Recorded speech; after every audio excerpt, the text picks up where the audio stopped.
Salve, muito boa noite. Nós estamos mais uma vez aqui no Frente a Frente falando de política. Política define a sua vida. Hoje a ministra Damares Alves está aqui nos esclarecendo de vários pontos, que são os pontos do nosso dia a dia. Criança, adolescente, velhos, idosos, as pessoas mais velhas, e vários assuntos de direitos humanos, ou seja, é um ministério cheio de assuntos e assuntos que indicam o nosso dia a dia. Mas além, evidentemente, desses assuntos, a ministra entra em decisões importantes. Ministra, ultimamente a gente tem visto aí a expectativa de decisões da senhora, sobre pedidos de reparação por conta do regime militar. As pessoas dizem que tomaram um susto quando as pessoas entraram na casa para prender os pais. Existem pessoas que dizem que foram interrompidas no progresso. Enfim, são vários pedidos. E entre os pedidos estão o ex-presidente Luiz Inácio Lula da Silva, que tem um patrimônio declarado de mais de 10 milhões de reais e subavaliado, porque eu vejo ali na declaração dele apartamento de 80 mil reais, apartamento em São Paulo, não existe apartamento em São Paulo de 80 mil reais. E a ex-presidente Dilma Rousseff. Os dois dizem que foram prejudicados. Eu não acho, porque eles foram beneficiados. Se a Dilma e o ex-presidente Lula não tivessem resistido e enfrentado o regime militar, eles não seriam jamais presidentes da República. Então, eles foram beneficiados.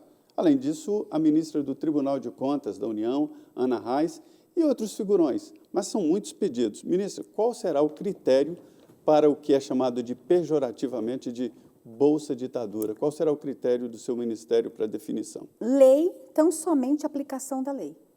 É dessa forma que nós estamos lidando com o tema. Quando eu assumi o ministério, eu recebi um patrimônio de 9 mil requerimentos que estavam lá pendentes. Eu encontrei requerimentos de 2002, 2003, que não tinham sido analisados. Porque uns requerimentos correram análise e outros ficaram para trás. E eu estabeleci um critério, vai ser por ordem cronológica. Vou analisar os requerimentos por ordem cronológica. Mas vai ter aplicação da lei, tão somente a lei. E outra coisa, essa comissão de anistia, ela tem que ter um fim. Nós vamos ficar quantos anos mais recebendo requerimentos? Nós estamos em 2021, 64, gente, quantos anos tem? 56 anos. Nós vamos ficar quanto tempo mais com uma comissão aberta para analisar que tipo de requerimento? Então, o que eu fiz? Priorizei por ordem cronológica e tão somente a aplicação da lei. A nossa atual comissão de anistia ela é composta por grandes juristas que estão fazendo análise de um por um dos requerimentos. Nesse pacote, a gente tem aí também os militares. Nós temos os ex-cabos da FAB, que estão pedindo nada mais, nada menos que mais de 17 bilhões de reais de indenização. Um grupo de 2.500 ex-cabos da FAB. Alguns, inclusive, Zé Maria, que quando eu pego o processo, a data de nascimento, e eu vou lá para trás, tinha 3 anos de idade, em 1964. O pedido é que eles poderiam... É isso. O pedido dos ex-cabos da FAB se diz mais sobre as promoções dentro das Forças Armadas. A FAB foi a última força a ser criada. Então, o Exército já tinha regra para você sair de soldado para sargento, para tenente. A FAB não tinha. Então, todo mundo entrava, daqui a pouco, chegou um momento que a gente tinha mais cabo que soldado. Porque todo mundo subia. Uma pessoa que estava com 3 anos na época... Aí, em 64, a FAB determina um regramento. Aí eu estou encontrando requerimento de pessoas que em 85 ingressaram na FAB e estão dizendo, eu só não cresci dentro, eu quero uma indenização como coronel, porque eu não cheguei a coronel, a tenente, ao mais alto cargo, tá? Brigadeiro, porque tem uma portaria de 64. Puxa, quando você entrou, você já sabia da portaria, agora alegar perseguição política.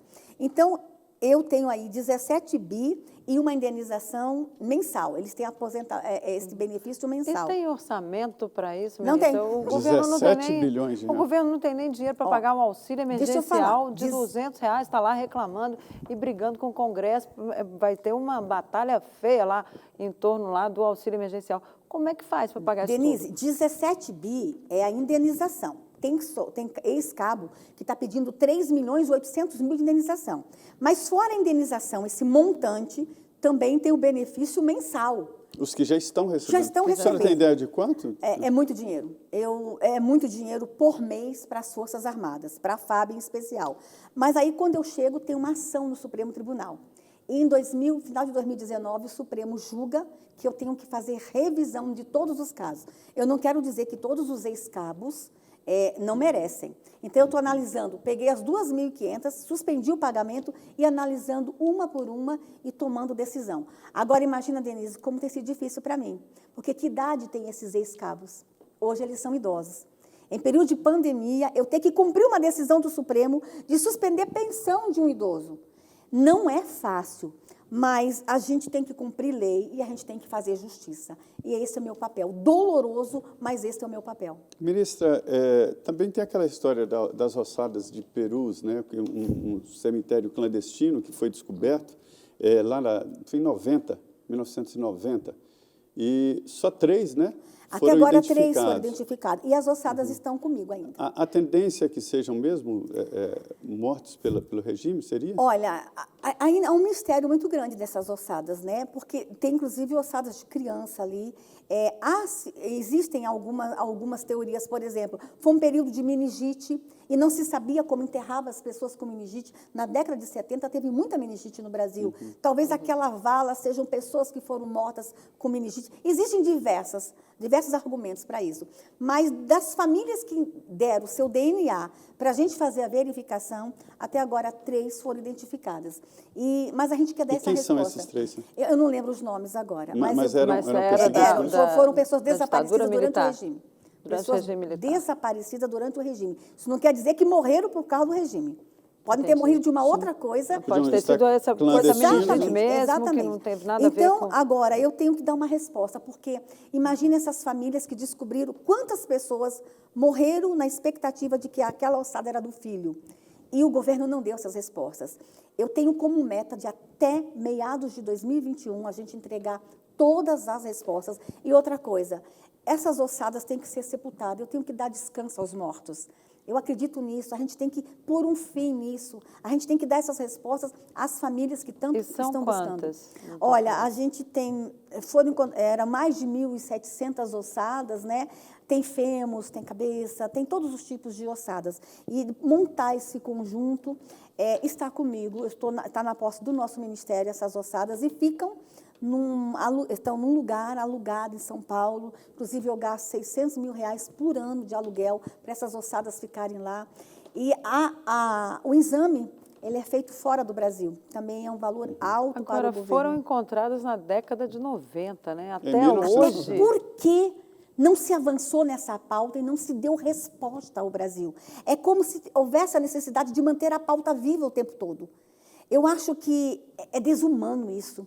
Vamos dar logo as respostas. É o que eu vou fazer agora, entregar logo para o Brasil esses resultados. Ministra, como se não bastassem os problemas e as polêmicas que envolvem o Ministério, o CONANDA decidiu recentemente um tratamento especial para os, como é que eu diria? Meninos em conflitos com a lei. É um nome tão bonitinho. Meninos e meninas que estão acautelados. É muito bonitinho o nome. Mas, enfim, é esse o conceito que deve se dar a esse tipo de infrator, né? E eles receberiam o direito de encontros íntimos. A senhora vai atender essa recomendação? Vida conjugal, motel com dinheiro público. E eu estou apanhando muito por isso. Eu respeito os conselhos de direitos, eu respeito a representação da sociedade civil na condução de políticas públicas, eu respeito o controle social, mas o CONANDA errou nessa decisão. As pessoas não sabem. O sistema prisional fica com o Ministério da Justiça. Mas as unidades socioeducativas, onde estão acautelados os meninos em conflitos com a lei, em cumprimento de medidas de restrição de liberdade, ficam no meu ministério. Então, observa que o nosso ministério lida com muitos temas pesados. Esses meninos estão todos acautelados e eu sou a responsável. Inclusive, as unidades que tem que construir é o nosso ministério. Aí o CONANDA decide que se na unidade 2 meninos se apaixonarem e disserem que são namorados, eu vou colocá-los os 2 na mesma cela. Escuta só, o que vai acontecer? O de 19 anos, eu tenho um menino de 19 anos, de 20 anos, se entrou aos 17 para cumprir uma medida de 3 anos, está lá com 20 anos comigo. Esse menino que já está numa facção, vai forçar o de 13 dizer que estão apaixonados. E eu vou colocar os 2 na mesma cela. Eu vou proporcionar o quê? Violência sexual. Outra coisa, se 2 meninas se apaixonarem, do mesmo jeito. Além disso, eles estão falando em visita íntima. Imagina um menino de 15 anos que está acautelado. Que idade tem a namorada? 13? Por aí. Aí o Código Penal fala, Denise, que é estupro de vulnerável, sexo com menos de 14. Sim. Eu vou proporcionar que essa menina de 13 entre na instituição para ter relações sexuais com o menino. Eu vou ter que dar o preservativo, eu vou ter que dar o lubrificante e um agente de Estado na porta do quarto aonde eles estiverem tendo relações para garantir a segurança daquele que entrou na unidade ou daquela que entrou. Tem tanta coisa para mim fazer com esses meninos. Eu tenho que dar estudo para eles, eu tenho que dar profissionalização. Eu já mandei um recado. Enquanto eu for ministra, feijão, arroz, bola e livro. E está conseguindo, ministra? Está difícil, porque agora eles vão querer ajuizar que eu não... por exemplo, eu nem publiquei ainda essa decisão do CONAMA. Mas todos estão estudando, todos os... Não. Aí que está, se eu não conseguir ainda nem dar estudo, por que eu vou dar camisinha? Por que eu vou dar lubrificante? No dia que todas as unidades tiverem estudo, curso profissionalizante, psicólogos, atendimento socioeducativo, aí que não tiver mais nada que fazer, aí a gente pode pensar. O grau de recuperação é alto, ministro, nessa área? É menor. Olha, a reincidência nessas unidades é bem menor que o sistema prisional. Então, as unidades funcionam. Mas eu quero apostar mais nas unidades abertas, no regime semi-aberto. Eu tenho o semi-fechado, fechado e o semi... Da mesma forma que o prisional. Eu queria investir aqui. Porque se eu investir aqui, eu não vou precisar de tantas unidades socioeducativas no Brasil e não vou precisar de tantos presídios, porque é um passo. Claro, a prevenção vale muito mais. Sabe quanto custa um menino para o Brasil numa unidade socioeducativa? A última vez mês? A última vez foi 4.500. 12 mil reais. Qual é a família no Brasil que ganha 12 mil reais por mês? Se eu tivesse investido 12 mil reais na família desse menino lá atrás, eu não teria evitado a prisão dele? Então, assim, a gente vai ter que rever tudo. Casos, vamos ter que rever. Por falar em orçamento, como é que a senhora está fazendo? Porque estamos aí num período que o orçamento não foi votado ainda, o orçamento deste ano ainda não foi aprovado pelo Congresso. O Congresso não fez o dever de casa no ano passado. A comissão mista de orçamento foi instalada só hoje. Ou seja, está tudo atrasado. Desesperada. E como é que a senhora está fazendo? Desesperada. Eu não vou ter dinheiro para passagem a semana que vem. Se eu quiser fazer uma viagem, eu não tenho mais dinheiro para passagem. Porque, assim, a gente tem uma previsão... Você pode gastar só 1/12, né? Sim, mas imagina o que é 1/12 em termos de pandemia. Imagina o que é 1/12 com crianças sendo estupradas, com idosos sendo acorrentados. Não tem dinheiro, é de indignar. Nós estamos em meados de fevereiro e não temos ainda o orçamento da União aprovado. Essa crítica eu tenho que fazer ao Congresso Nacional, lamentar que nesse período de fome, de pandemia, eu não tenho o orçamento da União aprovado ainda. Ministra, qual é a sua opinião? Aumentou o número de miseráveis no Brasil, né? Qual é a sua opinião sobre ou reformular a Bolsa Família, que seria uma boa ideia, ou a retomada do salário emergencial? Necessário. O emergencial ou o emergencial? Nós vamos ter muita fome ainda. E o governo está estudando uma possibilidade de dar uma resposta, tá? Após auxílio emergencial, a gente já está vendo muita gente com fome. E nós nos surpreendemos com o número de invisibilizados que nós tínhamos no Brasil. 16 milhões? Né? Muita gente. Então, assim, o ministro Paulo Guedes, o ministro Onix estão sentando e tentando encontrar uma resposta para este momento. E vou dizer uma coisa. Reduzindo o cadastro, né? Eu vou dizer uma coisa. A necessidade vai ser comida. O nosso Ministério, por exemplo, está trabalhando muito com algumas alternativas. Por exemplo, o nanoempreendedorismo para a mulher. Nós vamos ter muita mulher desempregada, muitos jovens desempregados. Então, a gente trabalhar com nanos créditos, pequenos créditos, para a gente desenvolver o empreendedorismo juvenil com mulheres. O momento agora, Denise, não é ninguém pensar em ficar rico. Sobrevivência. E o nosso programa está quase no fim. Eu queria que a senhora dissesse qual é assim, a prioridade para esse ano, diante de tanta tragédia que a senhora vê no seu trabalho, no seu dia a dia aí no Ministério. Olha, criança e idoso. A gente vai ter que dar uma atenção. Não existe sindicato de criança na esplanada fazendo greve para pressionar leis ou pressionar políticas públicas. Um ministério tem que se levantar e ser voz das crianças no Brasil. E a gente está fazendo esse papel. A prioridade vai ser a infância e os idosos, em virtude do número de ocorrências de violação de direitos desses dois públicos. Mas, assim, a criança indígena, a criança cigana, a criança quilombola, a criança de todos os povos, o idoso de todos os povos.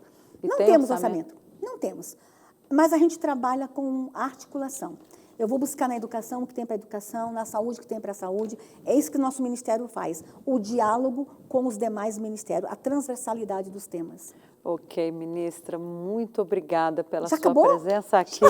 Já, Conversa boa é assim, passa a conversa boa passa rápido, a gente nem percebe, mas fica aqui o nosso agradecimento, a sua presença e o convite para a senhora voltar. Quero voltar, quero voltar.